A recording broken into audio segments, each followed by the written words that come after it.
Dans un monde où les émotions précoces se confondent avec des promesses d'amour, cette vidéo dévoile avec sagesse la différence entre ressentir et s'engager. L'éducation islamique y joue un rôle essentiel, guidant les jeunes vers une maturité affective saine. Ce rappel poignant, tu ne l'aimes pas, tu aimes ce que tu imagines d'elle. Un appel puissant à reconnaître l'amour véritable comme responsabilité, dialogue et préparation, et non simple frisson du cœur.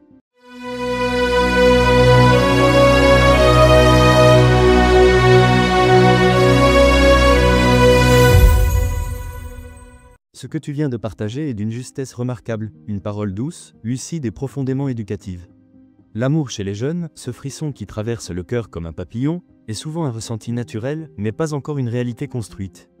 Et c'est là que l'éducation islamique joue un rôle fondamental, distinguer le sentiment spontané de l'engagement responsable. Dans cette optique, plusieurs ressources peuvent enrichir cette réflexion. L'éducation des enfants en islam, YouTube, explore la responsabilité parentale dans la transmission des valeurs, y compris la gestion des émotions et des désirs à l'adolescence. L'éducation des enfants dans l'islam, un guide essentiel, TikTok, met en lumière l'importance de parler aux jeunes avec clarté et bienveillance, notamment sur les sujets sensibles comme l'amour et les relations. L'éducation de l'enfant, principes et méthodologies, YouTube, aborde les fondements de l'éducation islamique, en insistant sur la maturité émotionnelle et la préparation à la vie adulte. Croisillon 27, comment transmettre l'amour d'Allah à nos enfants, YouTube, montre comment orienter les sentiments vers une quête spirituelle, en cultivant l'amour d'Allah comme base de toute relation saine. Les droits des enfants, Farid Mounir, conférence complète. YouTube rappelle que les enfants ont droit à une éducation qui les protège des illusions et les guide vers la vérité. L'éducation des enfants, Ali Habibi, conférence complète. YouTube souligne que les parents doivent être présents, à l'écoute, et capables de parler d'amour sans gêne ni tabou. Dans les couloirs de la jeunesse, un sentiment surgit souvent sans prévenir, ce qu'on appelle un crush, une attirance soudaine, un frisson doux amer.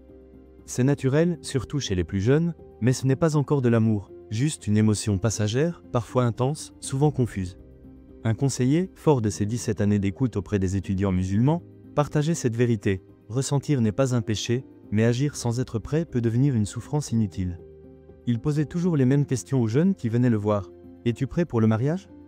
Peux-tu rencontrer la famille ? As-tu la maturité nécessaire ? Et si la réponse était non, alors il leur disait « Ne poursuis pas ce sentiment.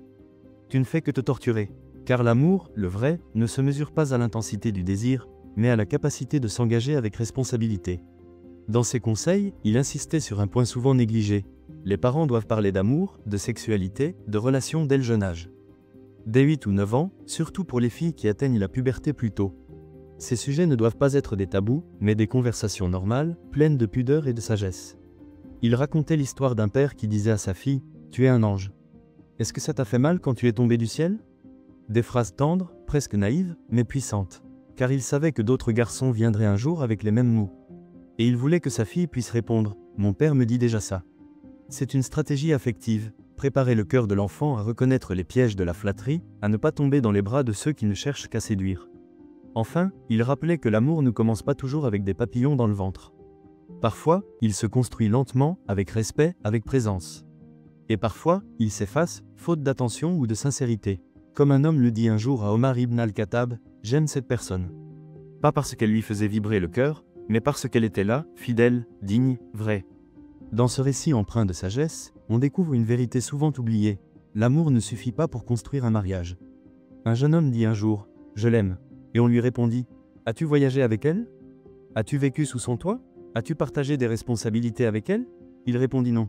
Alors on lui dit « Tu ne l'aimes pas. Tu aimes ce que tu imagines d'elle. » Car le mariage, ce n'est pas un rêve romantique. C'est l'union de deux âmes, mais aussi de deux familles, parfois même de deux cultures ou de deux nations.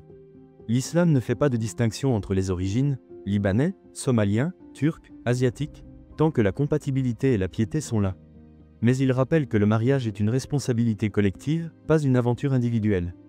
Et pour ceux qui ressentent un crush, une attirance soudaine, le conseil est clair. Es-tu prêt pour le mariage ?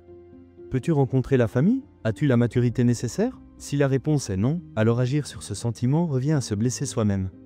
C'est pourquoi il est essentiel de parler à des personnes plus âgées, plus sages. Une mère, un père, une tante, un professeur, une sœur aînée. Ce sont des sources de guidance bien plus fiables que les amis du même âge. En arabe, un ami de ton âge est appelé Rafik, un compagnon d'émotion, mais pas de solution. Ce qu'il te donne, c'est de l'écoute, pas de direction. Ce dont tu as besoin, c'est d'un wali, Quelqu'un qui est investi en toi, qui te protège, qui te conseille, et qui comprend les conséquences de tes choix. Car ce que tu vis, les gens qui t'aiment le vivent aussi.